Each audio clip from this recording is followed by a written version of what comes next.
Weston Hale only meant to return the phone he found on the hangar floor. But when the screen lit up in his palm, the single father went completely still. Staring back at him was a photograph of himself at 17, wearing his old school jacket, standing beside the silver glider he had built alongside a girl who vanished the morning after graduation. The phone belonged to Vivienne Ashcroft, the powerful CEO whose private jet had just made an unscheduled landing at his airport.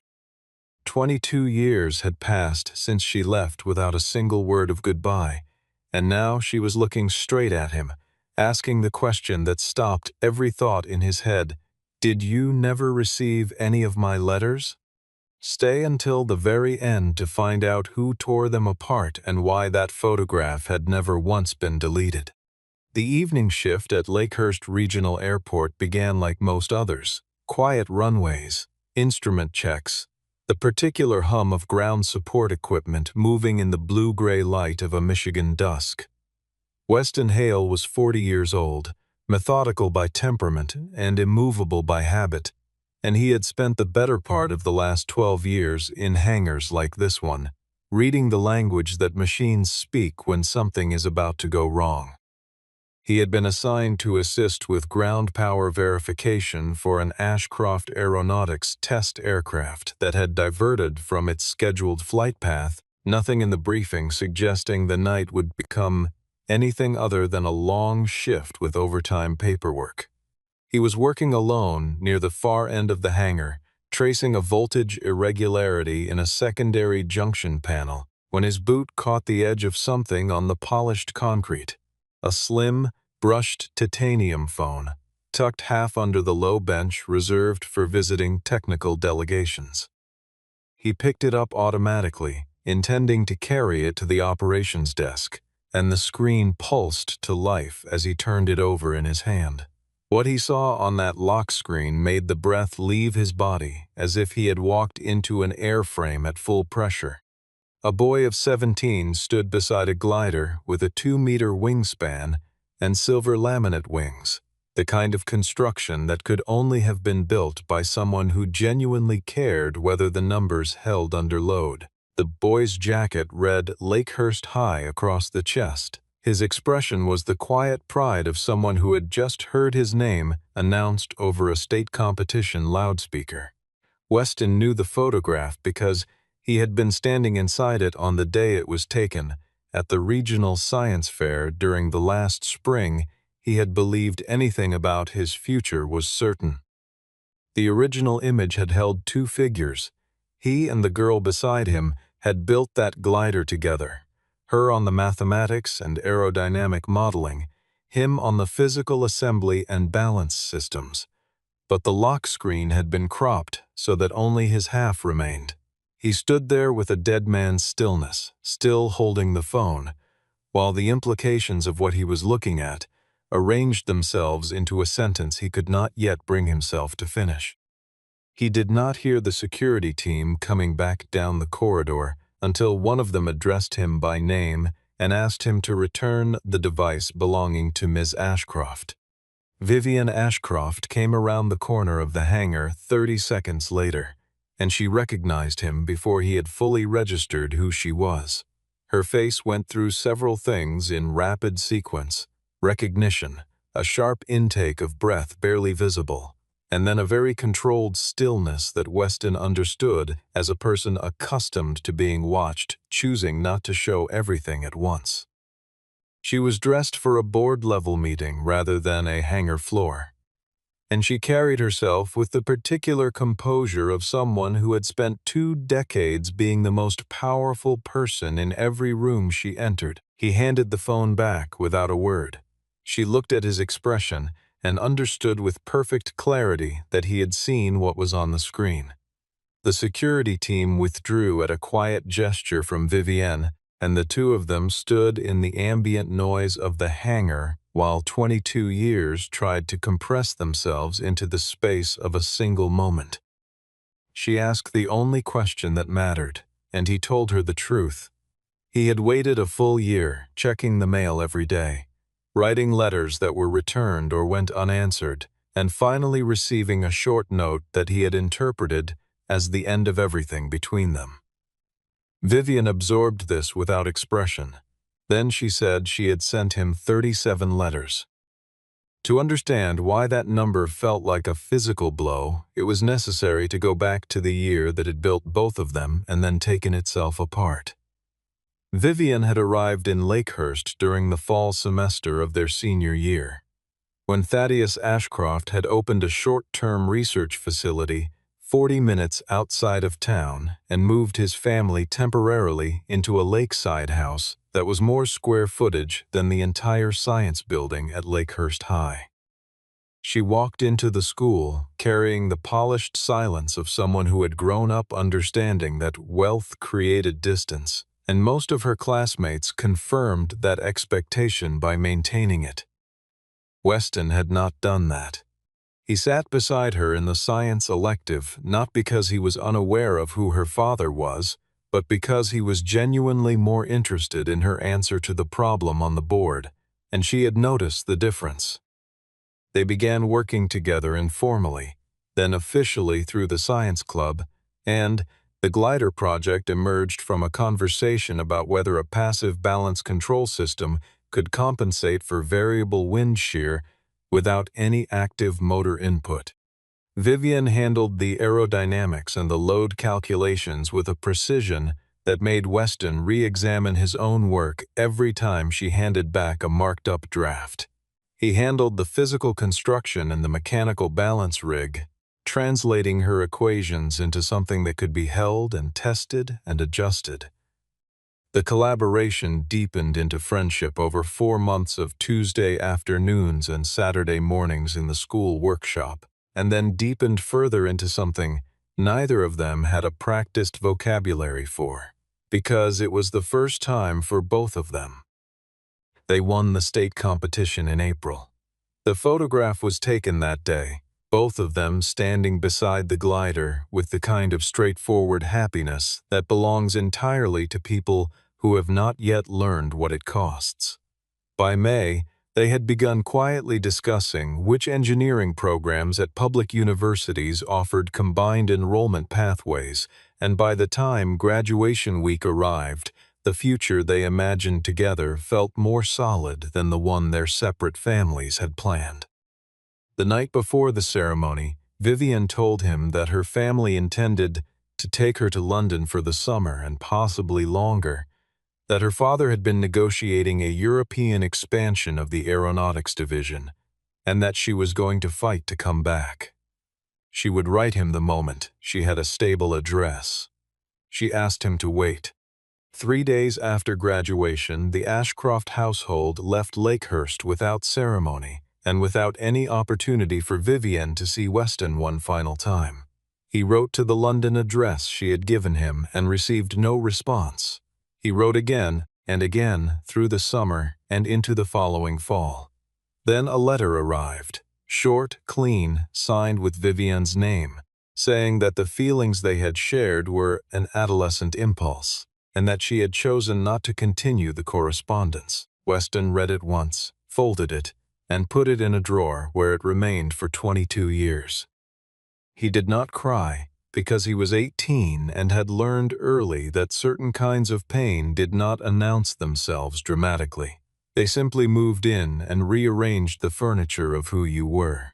He enrolled in aviation technical training, built a career at Lakehurst Regional, married Lauren, a quiet woman with a dry sense of humor and a very precise understanding of what she wanted from her life, and they raised a daughter together in the house his parents had left him. Lauren died 4 years ago, 1 year after the diagnosis, and the grief of that loss was real and permanent and not reducible to any comparison with anything that had come before. Vivian's letter was still in the drawer. He had never thought to show it to anyone. But on the other side of the Atlantic, a girl becoming a woman had received a similar letter bearing his name, and she too had folded it away and told herself she understood what it meant. Vivian suggested a private conversation in the airport's executive lounge, away from the technical staff, and Weston agreed with the caveat that he needed 15 minutes to finish the equipment log. When they sat across from each other in the empty lounge, the first thing he did was establish the context he felt she deserved to have. He had been married, he said, to a woman he had loved and who had died, and he was raising their daughter alone, and he was not going to let this conversation become something that erased any of that. Vivian heard it not as a warning but as the measure of who he had become, a man who did not trade in sentimentality, who respected the people who had been real in his life, and who was not going to perform grief to satisfy anyone's expectations. She said she understood. She did not attempt to reframe the night as a reunion. She explained the photograph calmly. It was a digital scan of the only physical image she had retained from that year, taken from her mother's storage before the older woman moved to a smaller apartment, and the crop on the lock screen was an accident of the phone's display geometry. The full image included her, standing on his left, but the clock widget covered that half of the frame. She had never changed it. She offered this information without defensiveness, which told him more than any explanation would have. She had not married. There had been a brief engagement to someone her family approved of, a man from an acceptable background with appropriate connections, but she had ended it within 8 months when she understood that his interest was entirely in the Ashcroft balance sheet. She had built the company, expanded the commercial division, pushed the Aurelian program past 3 board vetoes, and done it while being the only Ashcroft who had ever actually studied aeronautical engineering rather than simply inheriting the nameplate. Weston asked why she had never found him through public records or professional directories, and she answered with the kind of honesty that costs something. She had found him years ago, seen that he was married with a child, and made the deliberate choice not to introduce any disruption into a life that appeared complete. She had considered this a decision made out of respect. He considered it now, quietly, and did not argue with the logic of it, even though something about it made the distance between them feel very precisely calculated. They did not have time to go further, because Blaine Carrington came through the lounge door with the practiced confidence of a man who considered himself entitled to every room he entered, glanced between them with a single assessment, and asked in a tone calibrated to condescend why a ground technician was occupying a restricted lounge with the company's chief executive. Vivian introduced Weston as an old friend from before her career. Blaine said the name very carefully, as though testing its weight, and then smiled with the part of his face that had nothing to do with actual pleasure, made a brief excuse, and left.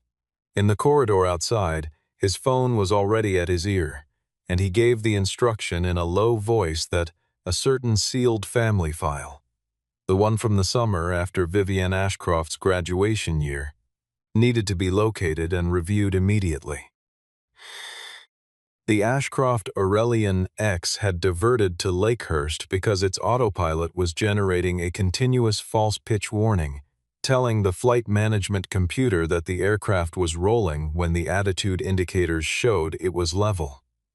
The internal engineering team had reviewed the sensor data and concluded the anomaly was interference from a nearby weather system, a credible explanation and, as it turned out, a wrong one.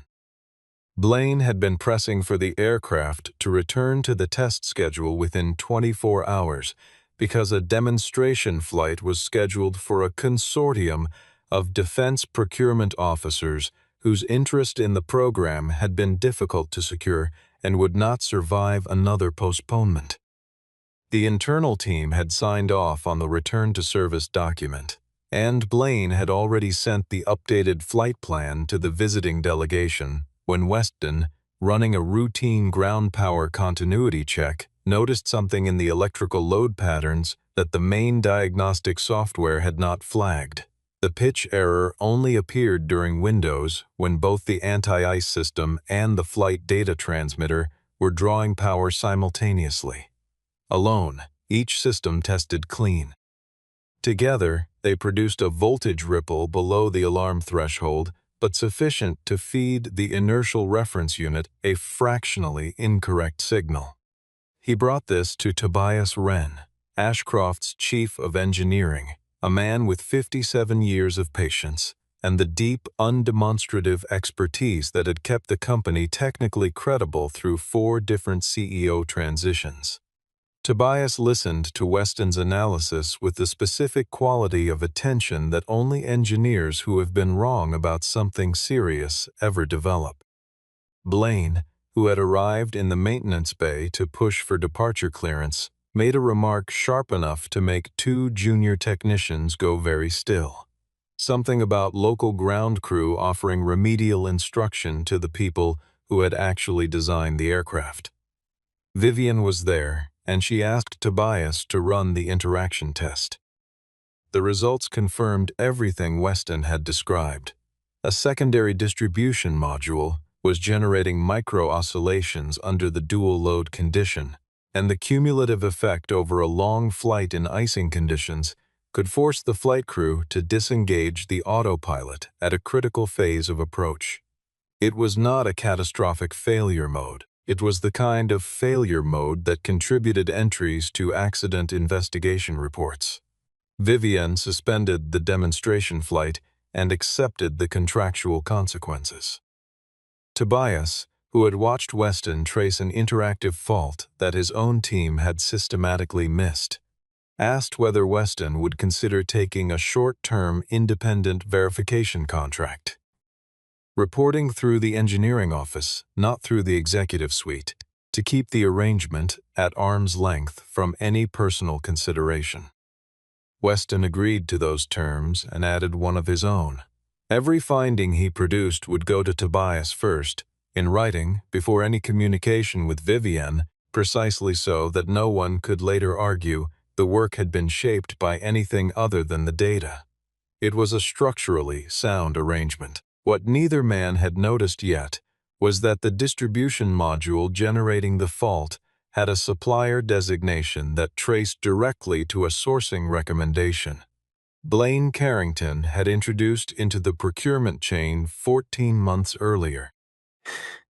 The Aurelian X remained grounded for inspection, and over the following 10 days Weston and Vivian found themselves in proximity more often than the professional arrangement strictly required.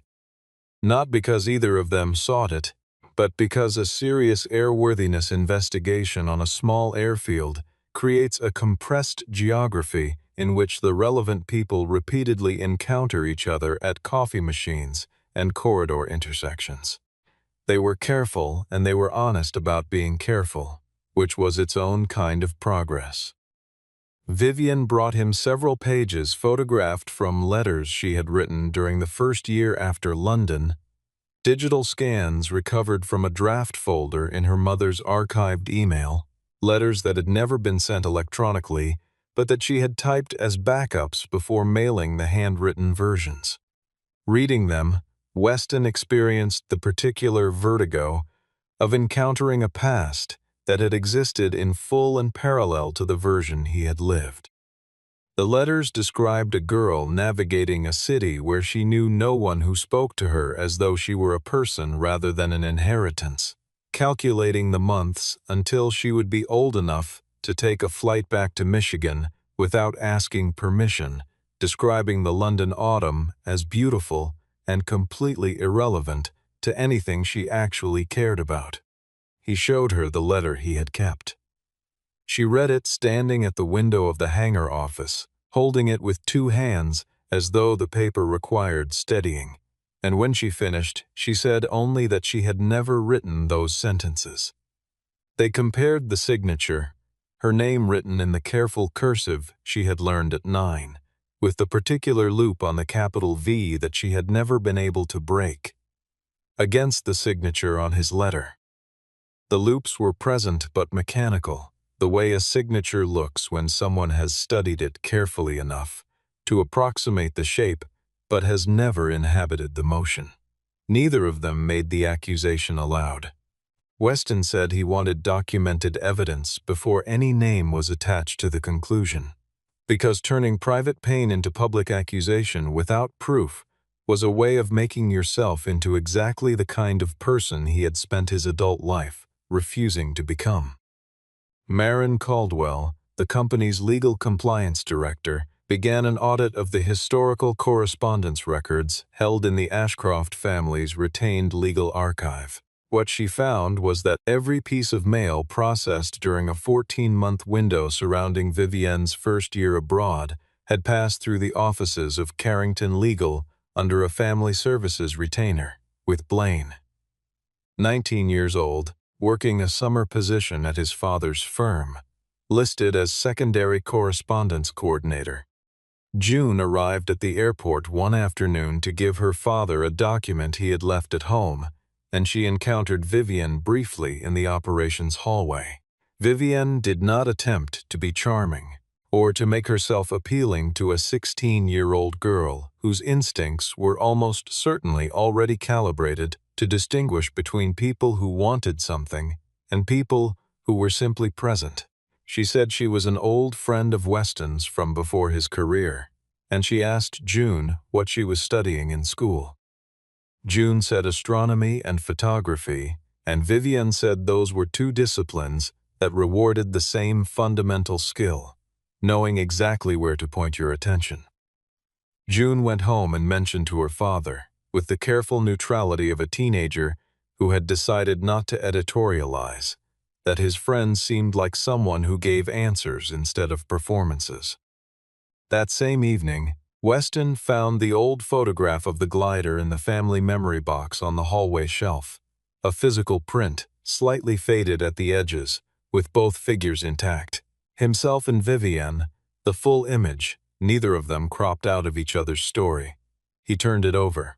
On the back, in handwriting he barely recognized as his own younger self's, were the words, "Wherever you are, I'll still be waiting for an answer." The scandal arrived in the form of a photograph and a headline. Someone had passed an image to a financial news service, Weston and Vivienne in conversation inside the hangar, taken at an angle that removed all the professional context and left only the intimate geometry of two people standing close together in a space full of expensive machinery. The story that accompanied it characterized the situation as a chief executive, having introduced a former teenage boyfriend into a multi-billion-dollar safety-critical program, bypassing competitive procurement, and suggested that every technical finding produced under the arrangement deserved to be reviewed for objectivity. Blaine presented the coverage to the board with the practiced gravity of a man who had not written the story himself, but was profoundly concerned by what it revealed. He moved for a suspension of Weston's contract and an independent review of the conflict of interest framework. Vivienne documented the procurement record in detail. Tobias had initiated the engagement. The fee structure had been approved by an independent compliance officer, and she had not participated in a single negotiation session. The board received this without enthusiasm, because the story was not really about procurement compliance, and everyone in the room understood that. Then Blaine introduced the heavier charge. He noted that Weston had been alone with Vivienne's phone for approximately 10 minutes before returning it, and suggested, with the measured insinuation of someone who had been practicing the sentence for days, that a technically skilled individual with access to a device for that duration might be able to extract calendar data, communications, or proprietary product documentation, and that a gifted technician who arrived at precisely the right diagnostic conclusions might have had reasons for his insight that did not originate in the data logs. Weston was placed on administrative hold, removed from the hangar floor, and asked to surrender his company-issued access credentials while a digital forensics review was conducted. He complied without argument and requested that every step of the process be recorded on camera, not because he expected fair treatment, but because documentation was a principle he applied to everything that mattered, and he saw no reason to stop now. The forensics review found what it found. The phone had never been unlocked during the period in question, its biometric lock had not been bypassed, and the only information accessible from its screen in that state was whatever appeared on the lock display. Blaine did not withdraw the insinuation. He redirected it, pivoting to the tabloid framing, a single father of modest means, a billionaire CEO, a 22-year gap, and allowed the implication to do the work that the evidence refused to do. Weston, reading the coverage from his suspended status, asked through Marin whether he could speak directly to Vivienne. She came to the regional terminal's empty departure lounge on a Tuesday afternoon, and he told her he was prepared to remove himself from the situation entirely if she believed that was the right outcome for the company and for herself. She was quiet for a moment, and then she said something he did not immediately have a response to. If he was leaving because he had genuinely lost confidence in the process, she would respect that without argument. But if he was leaving because Blaine had written a story about him, and he had decided the story was easier to walk away from than to stand against, then the man who left this room would be handing Blaine the same victory that the boy had handed him 22 years ago, and she would like him to think carefully about whether that was who he intended to be. He thought about it. He stayed. 3 days later, a second non-conforming module was discovered on the Aurelian X, installed during the window of Weston's suspension, in a component bay that only authorized engineering personnel could access. The second module carried valid-looking certification markings and a legitimate serial number. But when Tobias disassembled it, the internal architecture did not match the approved design documentation. Someone was inserting counterfeit components that were engineered to fail gradually. Not catastrophically, not in a way that would produce an accident on a demonstration flight, but in a way that would produce a series of unexplained anomalies, delay the airworthiness certification by months, and give a buyer with access to inside information precisely the kind of leverage needed to acquire the program at distressed pricing.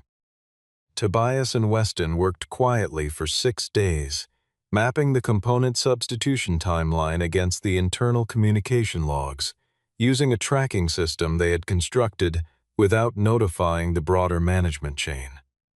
The pattern was exact and damning. Every substitution had occurred within 48 hours of an engineering status report being routed to Blaine Carrington's office. The coincidence was not a coincidence. It was a supply chain attack executed by someone who understood the program's architecture well enough to know which components could be degraded without triggering an immediate grounding, and who had access to a parallel procurement channel. Blaine had been positioning the board for months. His formal proposal, structured as a rescue operation, complete with financial modeling prepared by a firm with undisclosed connections to Preston Lockwood's holding company, called for a sale of the Aurelian program to Lockwood Meridian Aviation at a valuation that reflected the safety concerns and certification delays, rather than the program's actual technical merit. Preston had presented himself publicly as an interested acquirer responding to a distressed asset. What was not public was the side agreement in which Blaine would receive an executive appointment at Lockwood Meridian and a carried interest in the acquired program the moment the transaction closed. The two of them had understood for well over a year that the path to the acquisition ran through manufactured crisis, and they had been manufacturing it with considerable patience. Meanwhile, something quieter was happening between Weston and Vivienne, not a restoration of what they had been at 17, because those two people were gone and neither of them was foolish enough to pretend otherwise, but a slow, honest reconstruction of the trust that had been broken by someone else's decision, tested against the people they had actually become. They agreed, without making it into a formal declaration, that nothing between them would move forward while the investigation was active. Vivian said she did not want Weston to ever be described as someone she had rewarded. He said he did not want his daughter to think he was trying to relive a chapter that belonged to a version of himself she had never met. Thaddeus Ashcroft contacted Weston directly during this period, through a formal letter delivered to the Lakehurst Regional Operations Office. The letter was courteous and entirely clear in its intent. Thaddeus acknowledged that Weston had displayed genuine competence in identifying risks to the program, but asked him, as a father, in direct and personal terms, to consider whether his continued presence in his daughter's professional life was good for either of them.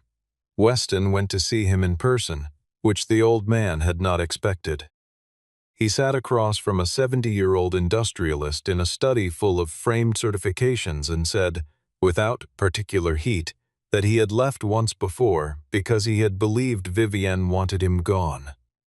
That belief had been given to him by someone else, and he had lived with its consequences for more than 2 decades, and he was not going to act on someone else's assessment of Vivienne Ashcroft's best interests a second time.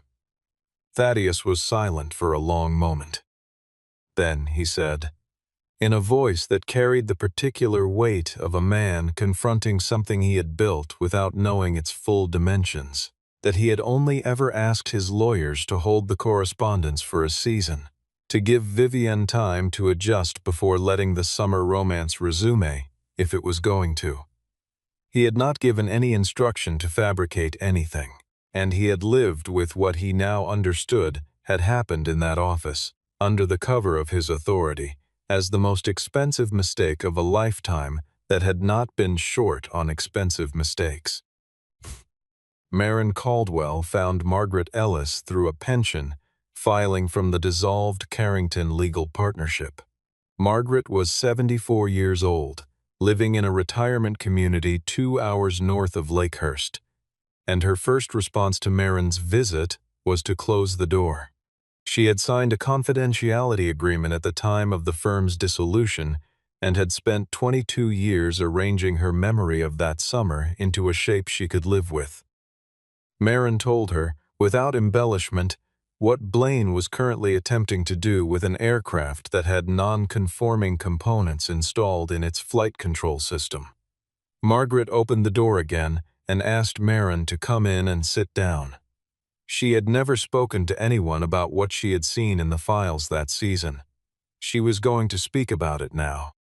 Her account was precise in the way that accounts become precise when they have been reviewed privately for many years by someone who knows they are carrying a weight that may one day have to be set down. Thaddeus had instructed the firm to intercept and hold the correspondence, nothing more. A 3-month delay after which the letters would be forwarded and Vivienne could respond however she chose. Blaine, working as a summer associate and already demonstrating the particular ambition that would define his adult career, had gone further on his own initiative. He had held every letter from Weston. He had held every letter from Vivienne. He had composed 2 brief letters of termination, one in each voice, approximating each signature, and ensured they arrived at their destinations through a forwarding arrangement that bypassed the official hold. He had told Vivienne, when he visited London the following winter under the pretext of family business, that Weston had started seeing someone new. Margaret had seen the correspondence ledger. She had the entry numbers. 37 letters from Vivienne Ashcroft to Weston Hale, received and sequestered between June and the following August. 29 letters from Weston Hale to Vivienne Ashcroft, received and sequestered across the same window. All of them held in archive. None of them destroyed, because Blaine, even at 19, and perhaps especially at 19, had understood that physical documents were leverage. The same storage boxes that held the letters, transferred to a commercial archive facility when Carrington Legal dissolved, were located through the firm's final inventory records. They had never been formally requested for destruction because no one with standing to request it had known they existed. Inside, among the sealed envelopes, was a more recent document, a memorandum of understanding between Blaine Carrington and a shell entity registered in Delaware, whose beneficial ownership traced, after 3 holding layers, to Preston Lockwood's family office. The memorandum described a transaction structure, a timeline, and a set of performance conditions that together constituted the most legally precise definition of a conspiracy to commit corporate fraud that Marin had seen in 15 years of compliance work. The same document that proved Blaine had stolen 2 decades from 2 people also proved he had intended to steal the company. Weston and Vivian were shown the letters that evening. They sat across from each other at the long table in the airport conference room, the archive box between them, and neither of them reached for the envelopes. They understood without discussing it that the letters belonged to 2 young people who had loved each other with the uncomplicated certainty available. Only before life had taught them what certainty actually costs, and that those 2 people deserved to remain intact inside their sealed envelopes, unrevised by the knowledge of everything that had come after. Blaine moved first, because he had always preferred offense to the alternative. The morning before the board was scheduled to hear Marin's compliance findings, an Ashcroft security officer found a non-conforming component inside Weston's locked tool cabinet, bearing the same serial number family as the parts that had been installed in the Aurelian X during the sabotage window. Blaine presented this discovery to the board chair by telephone before 7 in the morning, framing it as confirmation that Weston had manufactured the technical crisis from the beginning, inserting faults to demonstrate diagnostic brilliance, engineering his way into the program, and using proximity to the CEO to position himself for outcomes that had nothing to do with aircraft safety. It was a complete narrative, internally consistent, and constructed with the kind of craft that requires having prepared it well before the circumstances that would make it necessary. Weston was escorted from the facility. He cooperated at every step. He had asked, as a condition of his cooperation, that continuous video documentation be maintained of the entire process, and the security team complied because the request was reasonable and because Marin Caldwell, who had happened to arrive at the facility at the same time, confirmed in writing that she was observing on behalf of the compliance office. On the short drive home, he called June and told her only that there would be some coverage of his name in the news, and that none of it reflected anything he needed to be ashamed of. June said she knew, and asked if he needed her to come get him, and he said he was fine, he was driving himself, and she should go to school. The security access log for the cabinet showed it had been opened with a management tier credential 2 days earlier, during a period when Weston was in a documented technical review session with Tobias and 4 members of the engineering team, all of whom had signed in and out on camera. The corridor camera covering the tool bay had experienced an 11-minute outage during that window, a scheduled maintenance pause, according to the submitted work order, except that no maintenance had been performed on that camera system in the preceding quarter, and the outage corresponded exactly with elevator records, showing that Blaine's personal assistant had descended to the technical floor and returned 12 minutes later. Weston reviewed the available data from his suspension and told Tobias that Blaine was accelerating, which meant the demonstration flight window was critical to the scheme in a way that had not been fully understood. If the Aurelian X flew with the current component configuration, it would produce exactly the class of visible, documentable failure that would justify the board accepting a distress-priced acquisition offer. Vivian suspended the flight. The board was angry. Lockwood Meridian's representatives withdrew from the room, and Blaine Carrington filed a motion for a vote of no confidence in the CEO. The board convened in the Ashcroft headquarters main conference room, and Blaine structured his presentation with the theatrical confidence of a man who believed he was delivering a verdict rather than making an argument. He laid out the accumulation, the phone, the contract, the component found in Weston's cabinet, the flight cancellations, and he returned to it deliberately, knowing its power, the lock-screen photograph of a 17-year-old boy that a 40-year-old chief executive had been carrying for reasons she had never disclosed to her governance structure. He suggested that the board was entitled to draw its own conclusions about the quality of judgment that produced that series of decisions. Vivian responded to the photograph directly.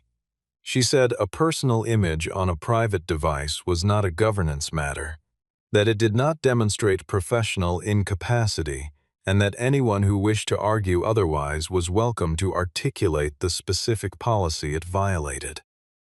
She was not going to pretend the photograph did not exist, and she was not going to explain herself to a room full of people who had never once asked Blaine Carrington to explain the decisions he had made on behalf of this company. Marin presented the security audit. The phone had not been unlocked. The access log showed the cabinet breach during Weston's verified absence. The camera outage aligned with the elevator record. Tobias followed with the engineering data, presenting in his precise and unhurried manner the complete fault analysis, the component substitution timeline, and the correlation between each substitution and a report routing through Blaine's office. He noted that every technical cue Weston had raised had been validated by subsequent testing, and that the one instance in which those cues had been dismissed, the initial return to service authorization, had been the closest the program had come to an in-flight failure. Margaret Ellis testified by video, her statement formally introduced by Marin as part of the compliance record. She described what she had seen in the Carrington legal office during that summer, the correspondence ledger, the sequential entries, the letters that had arrived and been held, the 2 documents that had gone out carrying signatures that were not genuine. Thaddeus Ashcroft, seated at the far end of the table as a non-voting former chairman, confirmed that his instruction had extended only to a temporary hold on communications, and that no fabrication had been authorized by him at any point. He said this clearly and without hedging, because he had spent enough time in the 2 weeks prior reconstructing what his decision to treat his daughter's happiness as a problem to be managed had actually produced, and he had concluded that the only useful thing left to him was accuracy. Weston presented last. He walked through the component serial number chain, the procurement authorization trail, the supply chain timing, and the memorandum of understanding recovered from the Carrington archive. He did not narrate the personal dimension of the investigation. He presented it as a technical and legal record, because that was what it was, and because the personal dimension had already been understood by everyone in the room long before he arrived.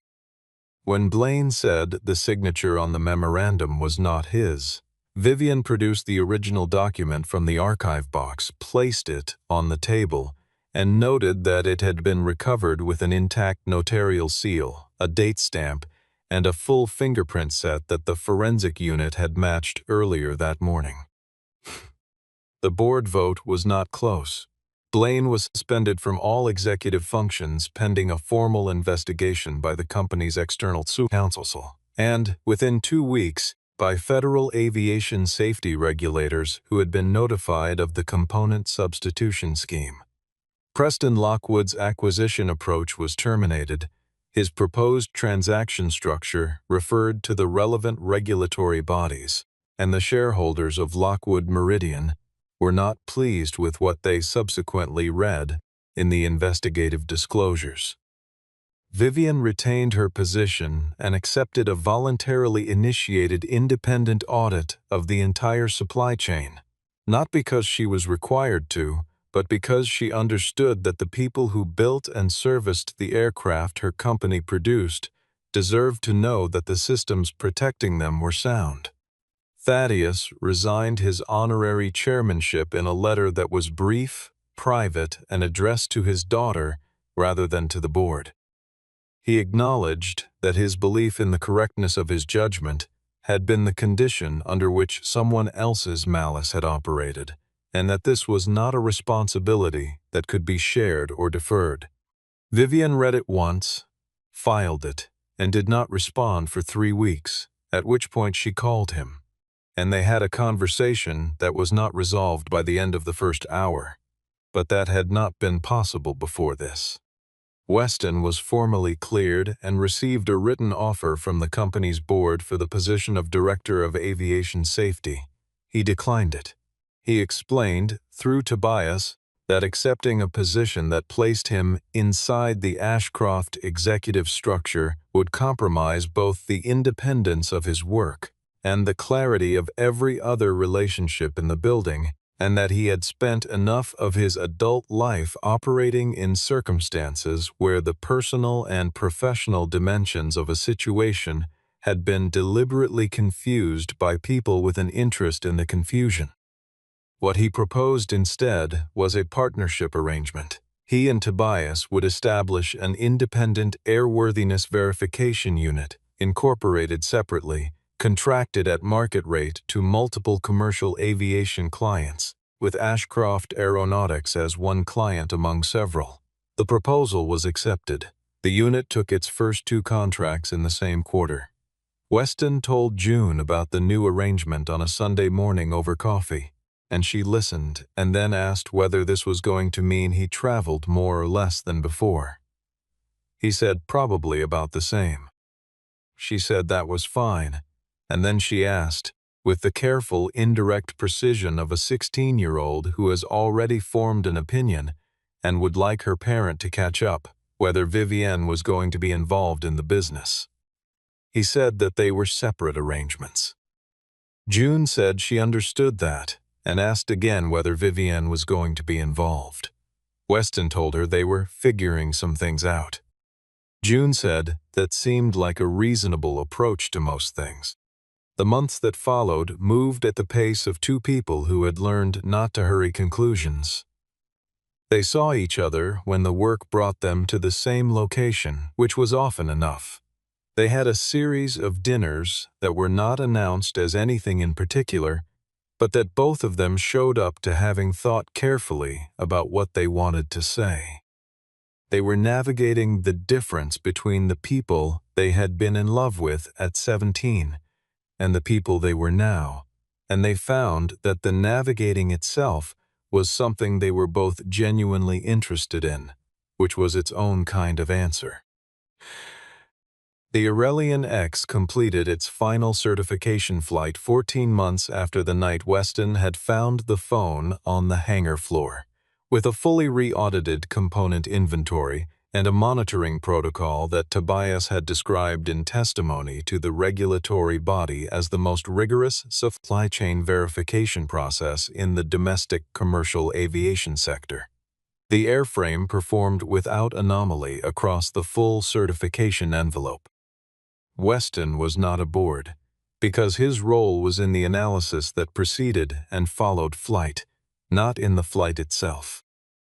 But he watched the telemetry feed from the ground station at Lakehurst with the particular attention of someone for whom this outcome had not been hypothetical.